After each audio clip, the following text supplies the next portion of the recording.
సీత కోసం వెతుకుతున్నాడండి ఆంజనేయ స్వామి. మొత్తానికి లంకలో ఉందని కనిపెట్టాడు. వచ్చాడు అమ్మవారి దగ్గరికి, దండం పెట్టాడు. మా సీతమ్మ తల్లి, నేను నీ కోసం వచ్చాను, నన్ను రాముడు పంపించాడు అని చెప్తాడు. సీతమ్మ నమ్మదు. నమ్మపోయేసరికి ఒక ఉంగరం చూపిస్తాడు.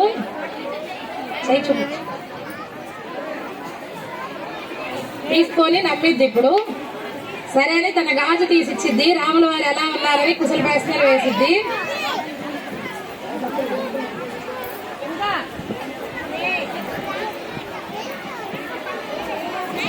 అక్కడ లంకలో అన్ని తీసుకెళ్తాడు రావణాసుడి దగ్గరికి. ఆంజనేయ స్వామిని తీసుకెళ్ళడానికి బట్టలు వచ్చారు. అటు తిరిగి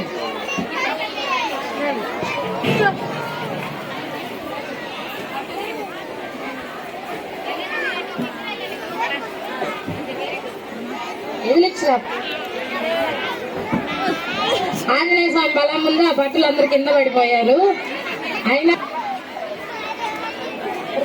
బట్టలు అందరూ కలిసి ఆంజనేయ స్వామి తీసుకొని రావణాసుడి దగ్గరికి తీసుకొచ్చారు.